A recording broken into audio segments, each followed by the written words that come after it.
Hello, welcome back to my channel. My name is Veronia and today we're going to talk about how you can actually increase your income so that you can make more money. Now, if you're subscribed to my channel, then you know that I talk a lot about actually saving money and controlling your money and actually budgeting your money. However, there is going to be a time where you really want to accelerate your progress, and a great way to actually reach your financial goals even quicker is by increasing your income. So the first way you could potentially increase your income is, of course, by getting a raise or a promotion within your current job. Now, I wanted to talk about this first because this is actually something that I have done previously, but at the same time, if you guys didn't know, I actually have a HR background when it comes to my professional job, so this is definitely right up my street. Now, when it comes to trying to increase your income in your current job, what you really want to be thinking about is either number one, how you can actually negotiate the current salary that you're at, or you might also want to think about actually getting a promotion. So I first want to talk about ways that you can actually negotiate your own salary. Now, you may be in a position where there aren't any promotions going on within your work or anything like that, so it could be that you really only have the opportunity to actually negotiate your current salary. Now, the one tip I would give you when it comes to negotiating your salary is really asking yourself why you deserve that pay raise, because that's really going to help you when it comes to actually speaking to your manager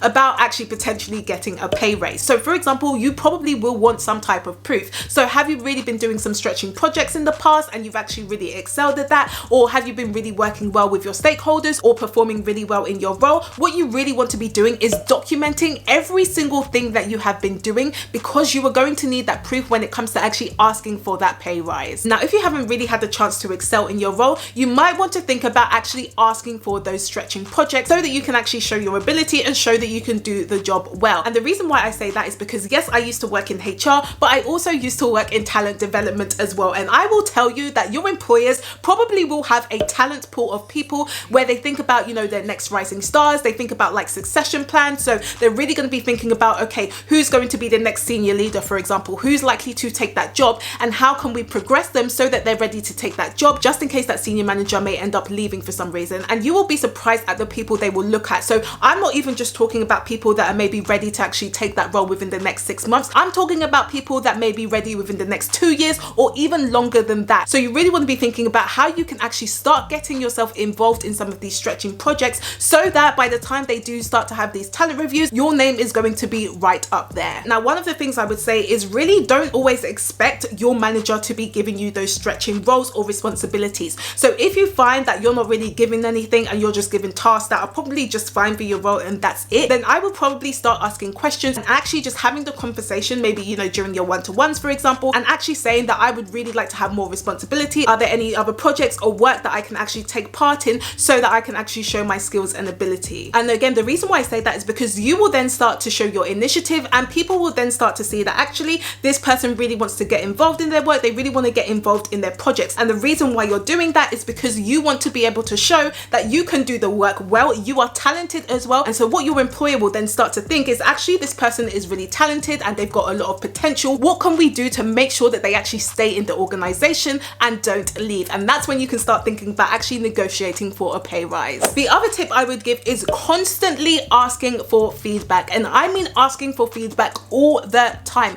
Now, when I'm really talking about feedback, I am not just talking about your manager. I'm actually talking about other people that you may have worked with. So maybe you've got different stakeholders, maybe you have different projects that you work with different teams. Always asking for their feedback and collecting it, because I'm telling you, the more data you have, the more proof you have to actually bring that along when you have your end of year conversations, and you can start talking about having a pay rise. And then once you start having the discussion about having a pay rise, you've got a backup of all these testimonials from different people giving this amazing feedback. So it is very, very useful. So again, when it comes to other projects that you may be working on, or maybe you've been working with different people, at the end, just always ask them, you know, how has my contribution been helpful? What can I improve on? Anything like that. Really just try to get as much feedback as possible, because number one, not only will it help you when it comes to actually performing differently in different roles and working with other people, but then also number two, it means you've got a bank of people that absolutely love you and are happy to give you a testimonial, so that when you're ready to actually ask for that pay rise, you've got people backing you up. Now, I actually have a video where I talk about my own personal experiences as to how I actually ended up getting my own pay rise. So definitely check that video out if you haven't already. I will of course link that up here for you and in the description below. And if you're liking this video so far, then feel free to give me a thumbs up, as it really does help to support the channel. Plus it's free. Now, actually, when you think about it, you could potentially use this when you are also going for a promotion as well. So if there's maybe a role that you think is probably going to come up, or you want to prepare for it,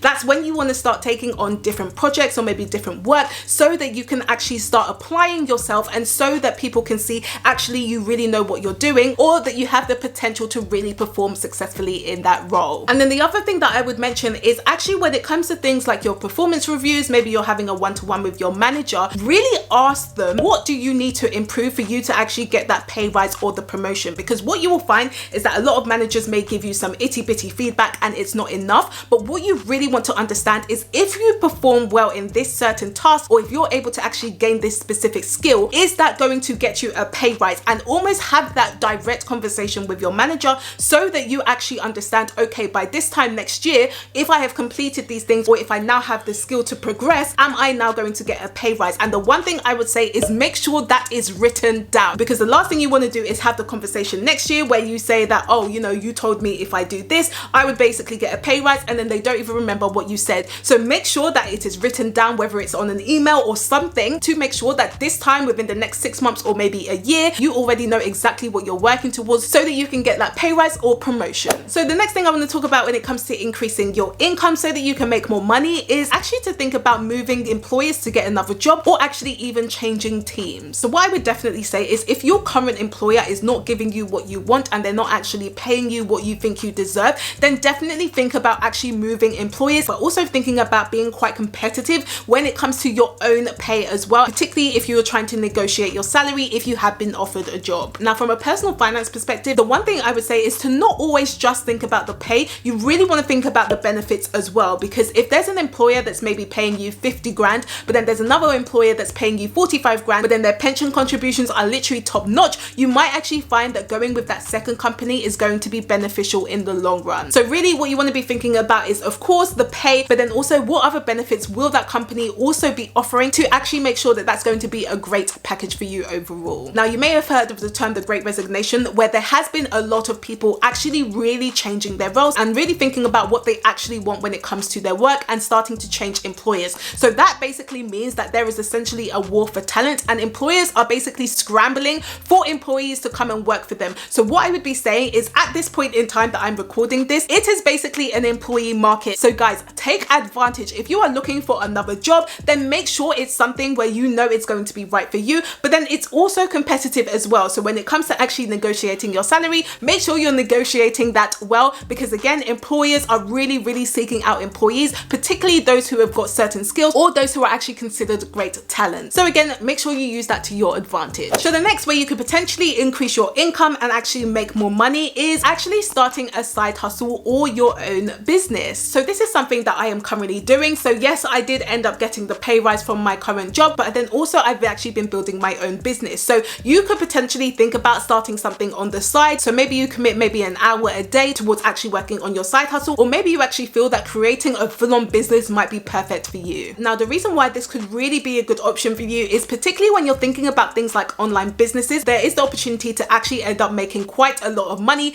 and it's basically uncapped income. So whereas with your job, you obviously have like a fixed salary and you basically get paid, you know, every week or every month. When it comes to actually having an online business, you could be getting paid at different times within the day. Now, I should say that when it comes to actually creating a business, it is not for the faint-hearted, and you will need to put in an element of work. So I'm not gonna lie, it is not very easy. You also will need to think about things like what kind of business models you may be interested in. So for example, you might be interested in a content-based model. So that's something that I currently do, where I basically produce a lot of content. There's also the service-based model. So this is where you'll actually be providing a service to others, or it could be a product-based model. Now, when it comes to all of these models or what you choose to do, it's going to depend on your own personal circumstances, but also it's going to depend on the time that you have available to actually commit to that side hustle or business. So as an example, when it comes to my own side hustle and business, mine is really based on producing a lot of content, which can take a lot of time, particularly when you're trying to film YouTube videos, because they can actually take hours on end just to edit. And you might also find that particularly when it comes to actually creating an online business, it can actually take some time before you actually start to see the rewards. And so what that means is that you really have to be quite patient, and you really need to enjoy what you're doing, because it may actually take a while before things actually start compounding later on. Now, if you are thinking of maybe doing a side hustle, or you're really interested in creating an online business,